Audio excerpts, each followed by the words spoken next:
Hello and welcome to Fast and Factual. My name is Utsav Parekh and here are the top stories of the day. Dr. Manmohan Singh, India's former Prime Minister, passed away yesterday. He was 92 years old. Dr. Singh took his last breath at the All India Institute of Medical Sciences Hospital in the capital, New Delhi. He was taken there after he lost consciousness at home due to age-related medical conditions. Dr. Singh served as Prime Minister of India from the year 2004 to 2014. His last rites will be held with full state honours tomorrow. The Indian government has declared 7 days of national mourning for the former Prime Minister. Tributes have been pouring in for Dr. Manmohan Singh. President Draupadi Murmu described his death as a great loss. Prime Minister Narendra Modi called his predecessor a reflection of honesty and simplicity. The leader of the opposition, the Congress party's Rahul Gandhi, said that he lost a mentor and a guide. India's External Affairs Minister Dr. S. Jaishankar met U.S. National Security Advisor Jake Sullivan in Washington, D.C. yesterday. They held discussions on the progress of India-U.S. strategic partnerships. They also exchanged views on current regional and global developments. The Israeli Defense Forces launched deadly strikes against the Houthi group in Yemen. Reports say that at least 6 people were killed in the attacks and 40 others sustained injuries. The strikes hit Houthi-controlled military targets, the international airport in Yemen's capital Sana'a, and power stations across the country. Iran and Hamas have condemned the Israeli attack. The World Health Organization chief, Director General Tedros Adhanom Ghebreyesus, narrowly escaped the Israeli strikes in Yemen. He was at the airport in Sana'a along with some of his colleagues. They were about to board a plane. Ghebreyesus was in Yemen to seek the release of detained United Nations staff. He was also there to assess the humanitarian situation in the war-torn country. Israel's Prime Minister Benjamin Netanyahu has said that the attacks on the Yemen-based Houthis will continue. He said that Israel's forces were determined to complete their mission against the Houthis. Netanyahu added that the IDF will end the terrorist arm of Iran's axis of evil.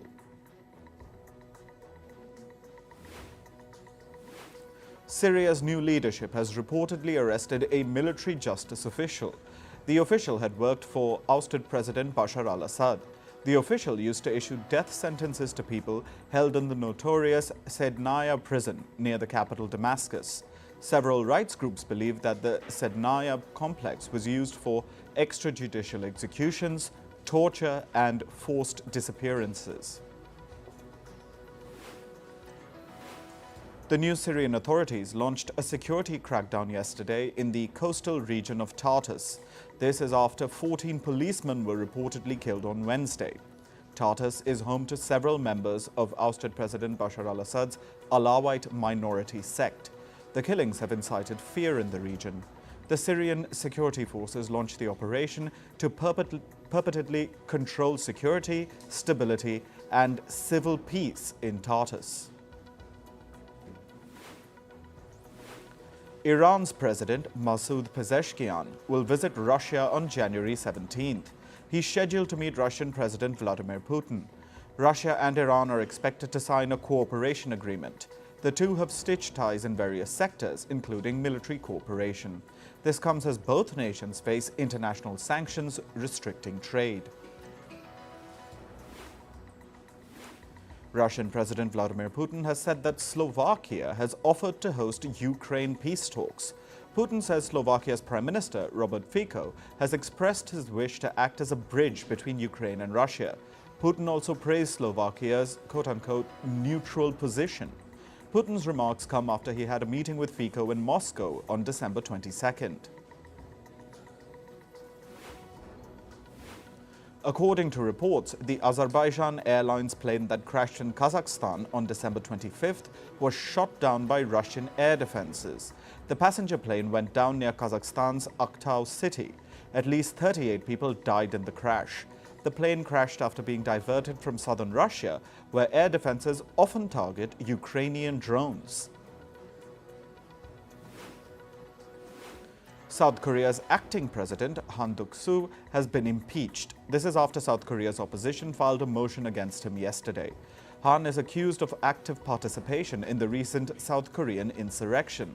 He refused to appoint constitutional court judges for the removal of former President Yoon Suk-yeol. Yoon was impeached earlier this month after declaring martial law in South Korea. Panama's president, José Raúl Mulino, has ruled out negotiations over the control of the Panama Canal with U.S. President-elect Donald Trump. Mulino also rejected the possibility of reducing tolls for American vessels. He made the statement in response to Trump's recent comments on the Panama Canal, which connects the Atlantic and Pacific Oceans.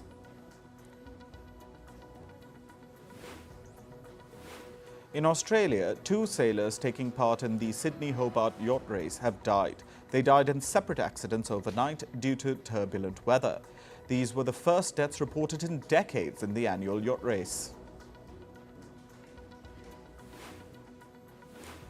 In the African nation of Mozambique, the latest reports suggest that at least 6,000 prisoners escaped from a high-security prison in the capital, Maputo.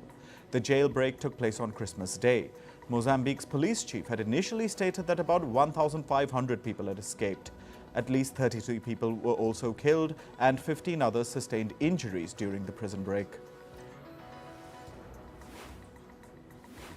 In climate news, human-driven climate change added an average of 41 extra days of dangerous heat worldwide this year. Scientists found that some regions in the world endured over 150 days of extreme heat. This likely makes 2024 the hottest year on record. This is according to the World Weather Attribution and Climate Central. Peru's government has declared an environmental emergency following a crude oil spill in northern coastal waters. The incident occurred on December 21st. The spill has contaminated approximately 10,000 square meters of sea surface and at least 7 beaches. The spill has devastated Peru's coastal marine life. A series of atmospheric rivers have led to severe weather across the U.S. Pacific Northwest. They are bringing in strong winds, coastal flooding, and heavy snowfall to the region. This is according to the U.S. National Weather Service. The storming conditions are expected to persist through Sunday. California residents have been urged to avoid coastal areas as waves measuring 20 to 30 feet high are expected to hit the U.S. northern Pacific coastline. The U.S. National Weather Service has warned of dangerous surf conditions throughout the week. This comes after a powerful storm hit California's coast and it led to a partial pier collapse. A powerful storm is poised to hit large parts of north, west and central India beginning today. Meteorologists predict that snow, rain, thunderstorms and gusty winds. The storm originated from western disturbances and is likely to cause disruptions in the affected areas. In business and tech news, India's global trade share doubled in exports as well as imports since the year 2005. This is according to a report by the National Stock Exchange, or NSE. Global merchandise exports increased from 0.9% in 2005 to 1.8% in 2023. Robust trade agreements, better logistic infrastructure, these were the driving factors for this growth. The Indian rupee tumbled further to 85.73 against the US dollar. This extends the fall of the currency for the 9th day in a row. The decline is attributed to consistent strong demand for the US dollar and a widening trade deficit for India. China's industrial profits continued their downward trend. They declined for the 4th consecutive month in November 2024. The profits dropped at 7.3% compared to the same month a year earlier. China has been trying to revive the economy through stimulus measures, but weak domestic demand has been one of its main challenges. Chinese electric vehicle manufacturer BYD is giving year-end discounts. Two of BYD's hybrid and electric models are now available at a reduced price. These two cars are priced at $13,673, down 11.5% from the previous price. The discount offer runs from December 26th to January 26th. Jinjiang Group, a contractor of the Chinese EV giant BYD, has denied allegations that its workers were working under slavery-like conditions. The allegations came from Brazilian authorities. They said that employees at a BYD-owned factory construction site in Brazil were enslaved. BYD then fired the contractor who hired the workers and is now negotiating with the Brazilian authorities. Richard Parsons, the former CEO of Time Warner, has passed away at the age of 76. He became the CEO of the media giant in the year 2002 and served until 2007. Parsons helped the company split with AOL, an upstart internet firm, after the merger between the two was termed as one of the worst in history.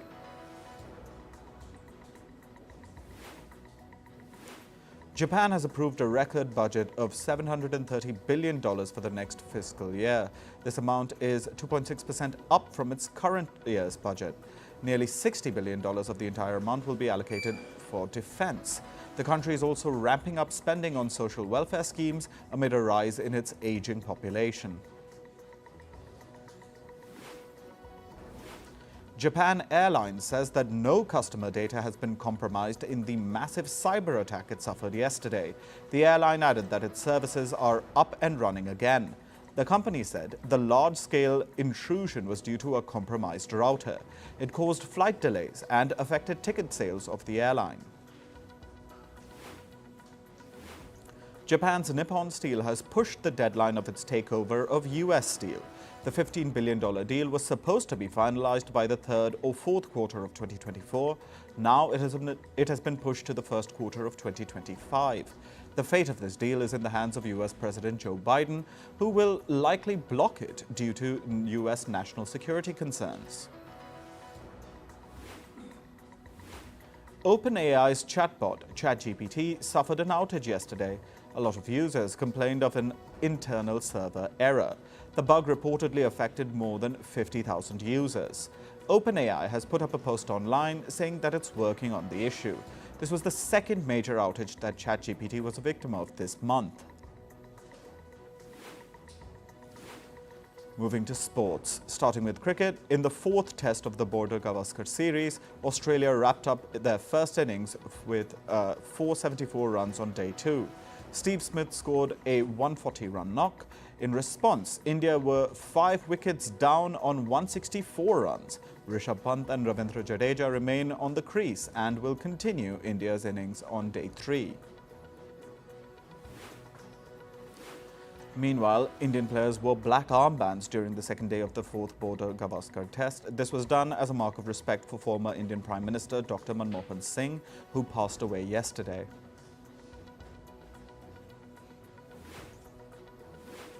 The race to the World Test Championship final has intensified. South Africa are on top of the leaderboard, followed by Australia and then India. If South Africa win at least one of their 2 tests against Pakistan in the ongoing series, they could become the first team to qualify for the WTC finals. In football, Liverpool beat Leicester City 3-1 in the Premier League. Leicester's Jordan Ayew scored the opening goal in the 6th minute, but Liverpool hit back in added time in the first half with Cody Gakpo's equaliser. Curtis Jones gave the Reds a 2-1 lead in the 49th minute. Liverpool's Mohamed Salah then hit the back of the net before the final whistle to seal the game. Manchester United tasted their second straight defeat in the Premier League. The Wolverhampton Wanderers beat United 2-0. United captain Bruno Fernandes was sent off the field after he received a second yellow in the 47th minute. Wolves forward Matheus Cunha opened the scored the opening goal of the match shortly after. Hwang Hee-chan scored in extra time to seal the game for Wolves 2-0. In tennis, former world number 1 Simona Halep pulled out of the Australia Open qualifiers and a warm-up tournament in Auckland. The two-time Grand Slam champion will delay her 2025 season due to an injury. Halep was vouching to return to the court after facing a 9-month ban for doping offences, but injuries continue to block her path to the upcoming season. In badminton, Indian shuttler Satvik Sairaj Rankireddy reflected on his 2024 campaign. The 24-year-old said that it will take a lot of time to digest his loss at the Paris Olympics. Rankireddy hailed his partner Chirag Shetty's role in keeping him upbeat after the heartbreaking loss. Rankireddy said, and I quote, "Chirag stood by my side like a rock." India's Lakshya Sen will play the inaugural edition of the King Cup Badminton Open in China starting today. The world number 12 will compete among some of the best-ranked men's singles players. The tournament, launched by two-time Olympic champion Lin Dan of China, will see 8 men vying for the title. In Formula One, Mercedes has reacted to the on-track difficulties faced by Lewis Hamilton in the 2024 season. It said that a sensitivity to the locking of the car brakes and disbalanced grip in the car's tyre caused difficulty for Hamilton in 2024. Mercedes engineer Andrew Chauvelin said that Hamilton raced with a car that was not fast enough and had a narrow setup window. Max Verstappen suggested that he could link up with Mercedes through an alternative outside of Formula One. In an interview, Verstappen said, and I quote, "I keep all the options open and, in the end, I choose what I think is best." His remarks came amid rumors about Verstappen's future with Red Bull.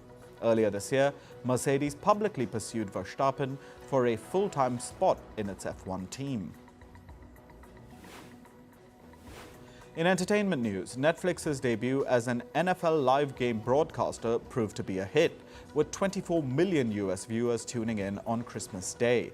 The event featured 2 games, Chiefs vs. Steelers and Ravens vs. Texans, with a halftime performance by Beyoncé, which peaked with 27 million viewers, while Mariah Carey opened the broadcast with a rendition of All I Want for Christmas. A New York judge ruled that the woman accusing Jay-Z and Sean Diddy Combs of sexual assault can continue her lawsuit anonymously. Earlier, Jay-Z's lawyers demanded that the woman reveal her identity. The accuser alleges that the assault occurred when she was just 13 years old. The judge also reprimanded Jay-Z's legal team for filing aggressive and combative motions against the accuser's lawyer. Kate Cassidy, the girlfriend of late singer Liam Payne, has agreed to assist Argentinian authorities in investigating his death. Payne, former One Direction band member, tragically died in October after falling from a hotel balcony in Buenos Aires. Cassidy is not under suspicion. She has offered to answer police questions in the hopes of aiding their probe and ensuring that justice is served. Pop icon Britney Spears had an emotional Christmas reunion with her younger son, Jaden James Federline. This happened after 2 years of estrangement. Spears shared the news on Instagram, calling it the best Christmas of her life. In a heartwarming video, the duo can be seen laughing and sharing affectionate moments.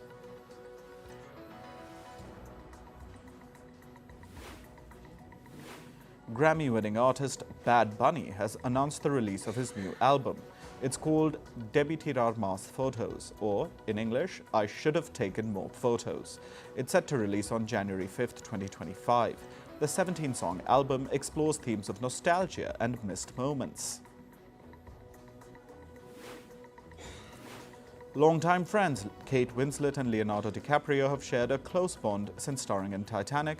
Now, Winslet is reportedly urging DiCaprio to settle down with his current girlfriend, the model Vittoria Ceretti. According to reports, Winslet believes that DiCaprio would make an excellent husband and father, but fears his commitment issues might ruin his chances. Tim Miller, the director of the blockbuster film Deadpool, recently revealed that he was paid only $225,000 for directing the movie. It grossed $782 million worldwide. In an interview, Miller explained that as a first-time director, he had no leverage to negotiate a better deal or secure a share of the merchandising profits. The creator of Squid Game hinted at what fans can expect from Season 3. It's set to premiere late next year. Following Gi-hun's devastating losses in Season 2, the third season will explore the character at a critical crossroads. The upcoming season promises to delve deeper into Gi-hun's struggles and decisions, shaping the series' climactic conclusion. The third Downton Abbey film, scheduled for release on September 12, 2025, will include a heartfelt tribute from actor Maggie Smith. She passed away in September. Smith's character, the Dowager Countess, died in Downton Abbey: A New Era, and the new film will reflect her loss both in the fictional family and among the cast. Actor Chris Diamantopoulos, known for his role as a mobster in The Sticky, described voicing Mickey Mouse as a surreal experience and a significant shift in his career. As one of the only 5 actors to voice the Disney mascot in over 100 years, Diamantopoulos expressed deep gratitude for the opportunity. That's all for this episode of Fast and Factual. Thank you for watching and stay tuned to Firstpost.